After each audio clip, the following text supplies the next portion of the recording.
$50,000, and you have to spend it on Magic the Gathering in a way that will make money. That is the goal. It is an investment vehicle.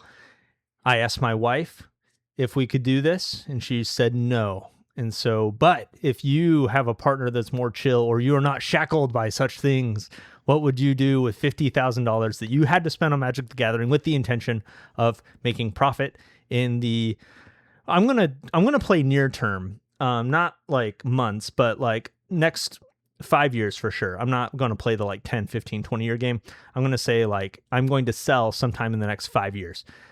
There's a couple disclaimers here. First off, you're going to get more than what you paid for. I am going to give you my researched, well thought through thoughts. However, if you actually have $50,000, send me an email. There's ways to be more careful about this than what I'm presenting here. And if you're actually going to spend $50,000, you should not just take a YouTuber's video as counsel. Right. Next disclaimer. I'm going to be showing a lot of listings on TCG Player and a cart on TCG Player. But if I was actually buying these things, more than likely, I would not be buying them on TCG Player. For one, on TCG Player, you cannot be tax exempt. But if you have a reseller certificate, you can go to other sites like eBay and like Forge and Fire. Supposedly, someone in my Discord said that Forge and Fire will take your reseller certificate. And then you can buy stuff without paying sales tax, which is a huge win, especially with $50,000. You're saving like thousands of dollars on sales tax. So I'm going to be showing TCG Player, but if you're spending big money in Magic, you odds are should not be spending that money on TCG Player. Right. And the last disclaimer, be careful out there, people. Be careful with money. Money's important, and don't waste it. Okay, now fun actually gets started. Let's go. Okay, so this is one of the sites when I talked about I wouldn't be buying from TCG Player. I'd be buying from Forge and Fire. Now, Forge and Fire puts like limits on things. Yeah, maximum purchase 2 units. Boo. So that's not very practical for spending $50,000. But then there's Stomping Grounds, and Stomping Grounds has some decent prices. These aren't exactly the things I'm looking to buy, as we'll see in a minute, but some good prices on some good things and some interesting things. Oh, there's collector booster boxes. Oh yeah. Yeah. I wonder if Stomping Grounds will take a reseller certificate. eBay does. eBay takes a reseller certificate. So that's a big win. Buying stuff on eBay. Of course, sometimes it's upcharged. Okay, now let's get into the meat of the matter. What would I buy? The reality of bundles that I have seen is that bundles go up in price. The bundles do not stay around $40 for very long. These Secrets of Strixhaven bundles are around $40, and they have kind of tanked from their high of 80 all the way down to 40, 45. I would buy these. Honestly, if I could find a good way to spend $50,000 on just these bundles, like of all the products I'm going to show you, this is the one that I'm the most guaranteed is going to go up in value in the next few years. This is going to be such a nostalgic, fun, and I believe rare product. Now, like I said, if I was actually doing this for real, I'd do a lot more research. I'd be reaching out to people who have distribution access and figure out like how rare, how underprinted were these. But from what I can tell from just past bundle releases is that these bundles go up in price. We can check out other sets. I don't have those tabs pulled up, but if you check out other sets, you look up the prices of bundles online, they do not stay this cheap for very long. I think we're at a sweet spot. And if you could just spend a ton of money on these bundles, stick them in a closet, in a storage unit, wherever, somewhere safe. In the next couple years, these are going to be selling for $80 each, pretty easy. And that's a pretty solid return. In fact, let me get out the little mathy calculator. I'm going to pull up a spreadsheet. You know what? Let's just do Excel. Excel's fun. Is this going to show? Oh yeah. Here's a bunch of my orders. This is what I sold on TCG Player. So anyways, we spent, let's say that we spend $45 on each one. We're selling them for $80. That $80 times 0.85. Well, let's be more precise. 0.87 for fees, and then let's subtract $10 for shipping. Equals this minus 10. And then equals this minus this. This isn't actually looking out to be the greatest returns ever. $14. $14 return after shipping, rounding up shipping costs, I think. And so what percent return is that? That is 32% return. Not bad.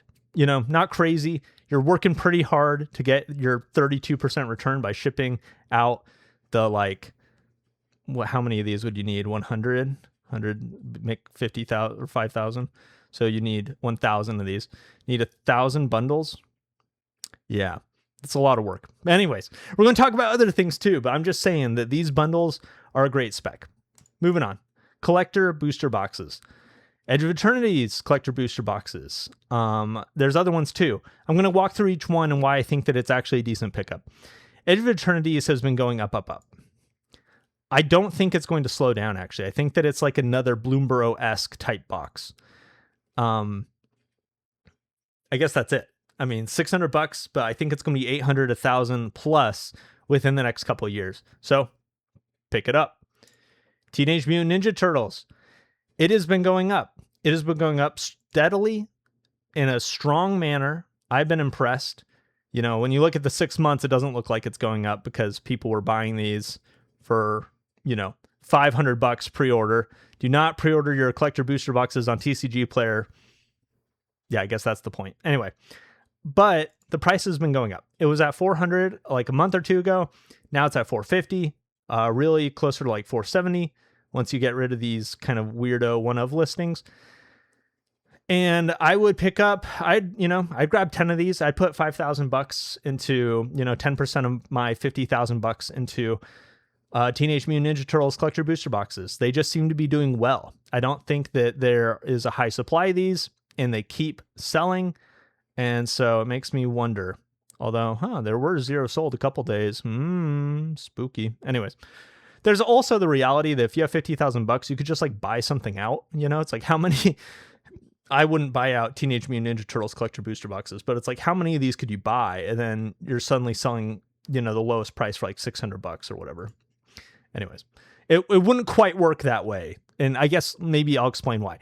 So if you watched my Econ 101 video yesterday, you would know that there are people with products waiting in the sidelines. So if you have $50,000 and you think, oh, I'm going to buy everything out, and then suddenly I will be the cheapest price at $600, for example, for this product, think again, because there are people that have boxes of these that when they see the price go up from $450 to $600, they're going to be like, oh, I need to go list on TCG Player. Not every single person on the planet who owns these and intends to sell them has them listed on TCG Player right now. I don't do that. I have sealed products. I've got Final Fantasy collector booster boxes that are sitting in a closet that if the price shot up today, that is when I would list them. But the price is not shooting up today. And so I have not listed them. So anyways, be careful. Buying out is a tricky strategy. Right. Okay, moving along. What else? Oh, check these out. Lord of the Rings. So, Nick, would you buy the Lord of the Rings Special Collector's Chocolatey Fudge Coated Edition? No, I would not. Why not? Well, because it's at a really strange spot right now on TCG Player. If you look at the past month, a couple of these have sold for around $3,000 each, $3,300, $3,300, and now the lowest listing is $4,100, and this guy has 13 sales, so it's a little spooky. Then the first listing that has like a decent number of sales is like 4,200. So the question is somebody actually going to buy this for 4,200? And I don't know. I don't know the answer to that question, but that's what the lowest price is. Anyways, it's just a weird product in a weird place. Yes, I think the price will go up, but I don't know if the price is actually this, because look, the sale price, the market price is way below this low price. And we just don't know if people are willing to buy this for, $4,000. It's the music has to stop someday. The prices can't just go up infinity in short amounts of time. They've got to slow down. It takes time. That being said, there's not, I don't know. I guess there's 3 pages of these. That's kind of surprising. Oh yeah. Well, then they get listed for like 25,000 each. That's rich. Yeah. And then the third page is just one. So anyways, there's really not that many of these, but I would not look at This collector box is a good pick. I would, though, look at the normal Lord of the Rings collector box is a decent pick. $2,000 is a lot of money, but you know what it's less than? $3,000. And if the special chocolatey fudge coated edition could get to $3,000, I think that the normal collector's boxes could get to $3,000. They have a lot of the cool things in them. They are different. And obviously somehow this Christmas holiday special, what is it actually called? Special edition. It's not holiday. There's no holiday in it. It's just special edition.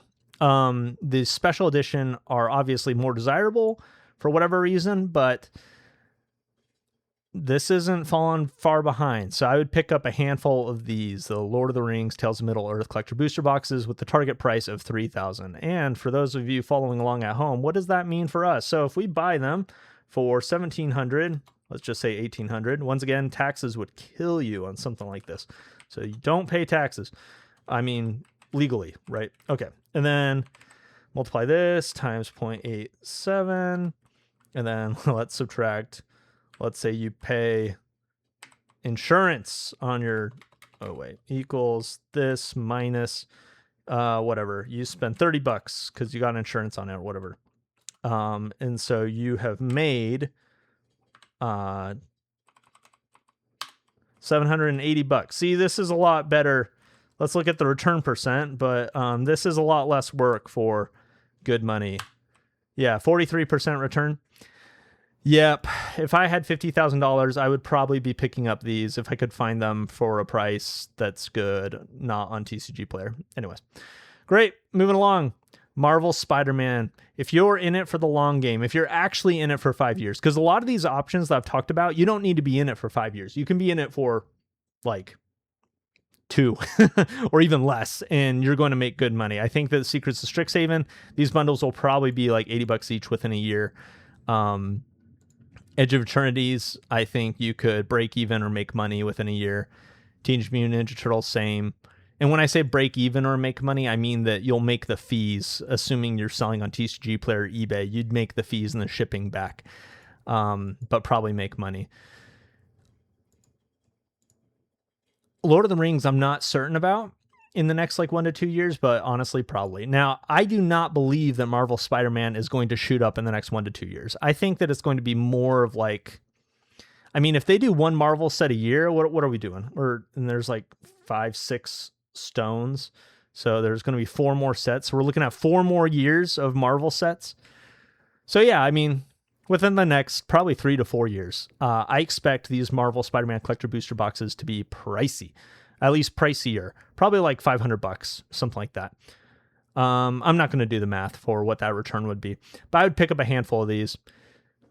They're bad products right now. Yes, people don't love how few cards are in the set and things like that, but in the future, these are going to be scarce. These are going to be part of the whole Marvel series, and people are going to want to collect the whole Marvel series. And this will be a big part of that. Oh, and then here's my search thing. So let's take a look at my cart. Woohoo! Nope, not $50,000. I only have $30,000 in here. So, I didn't quite get there. Didn't click on enough things. But you see my cart. Oh my goodness, I forgot one thing. Talk about short-term spec. Lord of the Rings, Tales of Middle-earth Commander decks. Picking these up for $250 each right now, I think these are going to go up. I think these are going to go up quite a bit. These came out in 2023. That was 3 years ago. Yes, there's rumors of a restock of these. I don't care. I've got $50,000 and I've got time. I would buy, a dozen plus of these Commander deck sets, stick them in a closet, and wow, in 3-4 years, these are going to be doing so well. So that's another product. Okay, scrolling down, let me see if I forgot anything else. Strixhaven bundles, Edge of Eternities, blah, blah, blah. Like I said, my wife said, no, I can't pull the trigger on this. So unfortunately, I'll be emptying out this cart, but you get the point. So in conclusion, what's the point? The point is, I believe there's a lot of opportunity out there for people who are not risk averse, who have money, are interested in Magic, and want to invest in Magic the Gathering. That is a thing you can do. I am not risk averse enough. I personally am well invested into a 401k that I get through my employer. I have other savings vehicles like paying off my student loans, which is a weird way to say savings vehicle, but it's like paying down debt is a way of saving, right? And I would rather pay down low interest debt than make like I do have money that I speculate on products. Like you can see collector booster boxes behind me. And like I said, I've got more in closets, but not that many, honestly. It's like I haven't put in tens of thousands of dollars into this stuff to let it sit. And that's just because I am more comfortable with less risky ways of investing my money. And so are most people. But for those out there who are ambitious in the ways of magic and in the ways of investing, I think there's a lot of opportunity. I'm saying this bundle thing, like this bundle thing feels like a slam dunk to me. The more I talk about it, the more I'm like, ooh, I really should just buy a case of these bundles and just like also put them in a closet somewhere, because they go up. The price goes up. Magic is booming right now. People are buying stuff out the wazoo. Wizards cannot print enough to meet demand. There's just, the things line up.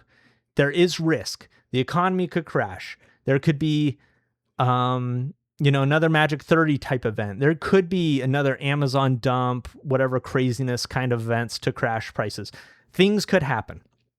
There is risk, but honestly, I feel pretty confident in a lot of these products that I've talked about. Not confident enough to risk a lot of my own money, but confident enough to make a YouTube about it, a YouTube video, and I guess risk my my semi-professional persona, I guess.